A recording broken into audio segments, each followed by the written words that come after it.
Welcome, liberty lovers, friends of individual rights, and fans of limited government. Pacific Legal Foundation attorney and member of the Real Justice League, Tim Snowball here with another great video on an important subject that any supporter of the Constitution is going to be interested in.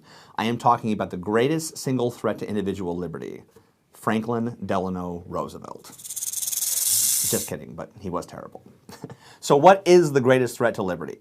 This video is about the administrative state. Now, one of the primary ways that Thomas Jefferson justified the split from Great Britain in the Declaration of Independence was King George III's empowerment of bureaucrats to harass our people and eat out their substance. If Jefferson were still alive, he would probably be working with us at Pacific Legal Foundation. Now, you probably remember this from 7th grade social sciences class. Congress is vested with the power to make the laws, the President is vested with the power to enforce the laws, and the Supreme Court is vested with the power to decide the constitutionality of the laws. This essential principle is known as the separation of powers, and for many of the Founding Fathers, it was one of the most important protections built into the Constitution. And for roughly the first 150 years of the American Republic, this carefully crafted system operated mostly as intended. But for FDR and the other New Dealers, the Founders' views on the purpose of government was hopelessly outdated. Rather than a guarantee of the liberty of each individual, the Constitution's carefully crafted system of checks and balances, designed to require broad consensus and impede rash lawmaking, were seen as an impediment to progress. And instead of the Constitution being binding law based upon fixed and unchanging principles, the Progressives' goal was to transform the Constitution into a flexible, living document that could be adapted to their own political preferences. Because the most accomplished, learned political philosophers of the 18th century didn't really know that much about politics.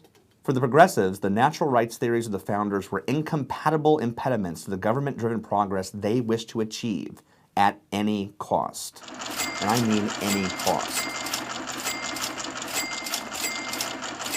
According to the progressive historian Carl Becker, to ask whether the natural rights philosophy of the Declaration of Independence is true or false is essentially a meaningless question. In 1920, Charles Merriam, he of dictionary fame, wrote that the idea that men possess inherent and inalienable rights of a political or quasi-political character, which are independent of the state, has generally been given up.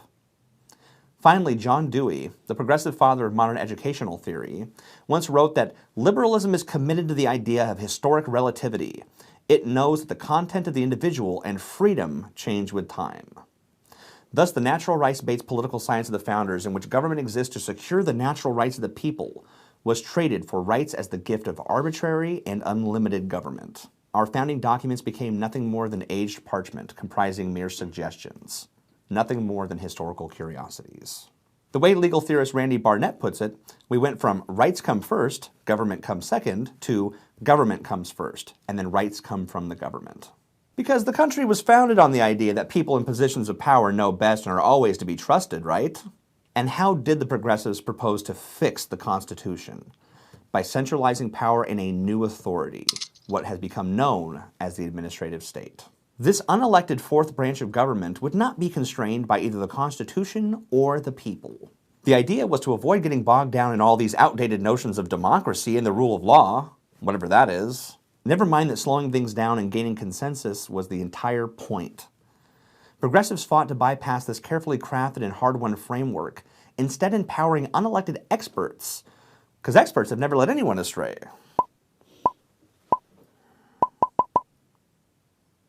Bureaucrats are empowered to enact, enforce, and rule on policies imposed directly on the American people.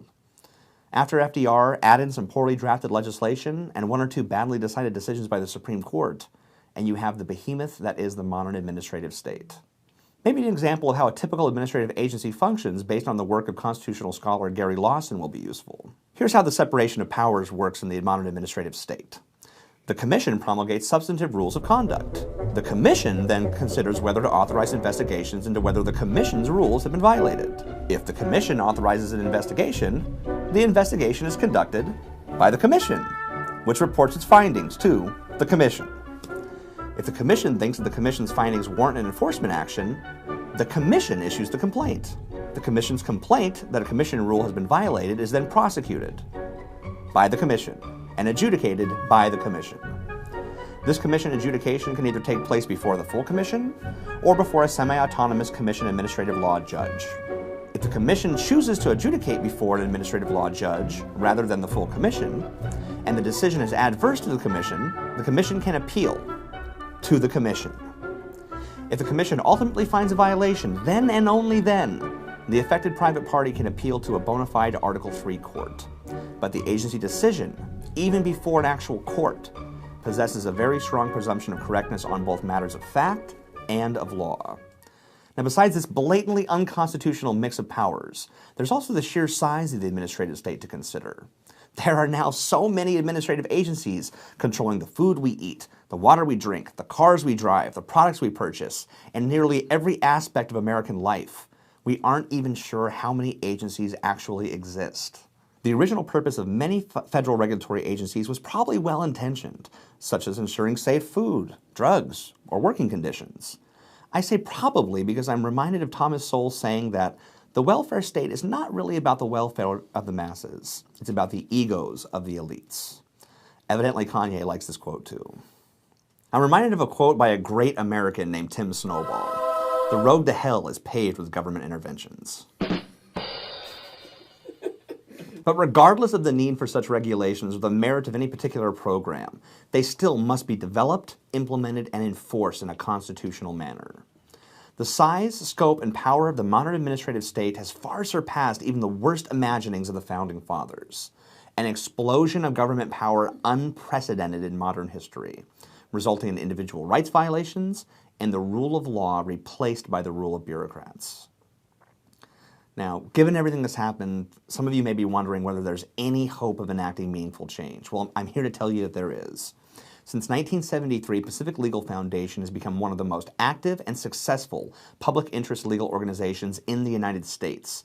Every day, we stand opposed to every government attempt to violate the separation of powers contained in the Constitution and protections guaranteed in the Bill of Rights. In total, Pacific Legal Foundation has argued 11 cases before the United States Supreme Court, 4 in the last 10 years alone. Now, that's an impressive number for any legal organization, but it's even more impressive given that we have achieved victories on behalf of our clients and the rest of the country in 9 out of those 11 cases. And this number does not even begin to scratch the surface of the many, many victories we have achieved at all levels of state and federal courts across the country. This year, we also launched our Center for the Separation of Powers, which will lead in the development and promotion of solutions to end the administrative state. This year, we also did something unprecedented, not just for ourselves, but also for the wider legal community. We filed 2 multi-state initiatives specifically aimed squarely at reining in the power of the administrative state. And we are just getting started. Hey Liberty lovers, I'm here outside the Real Justice League headquarters. I wanted to thank you so much for watching the video. I really appreciate it. If you liked it, if you hated it, if there's anything you'd like to see in the future, please leave us a comment below.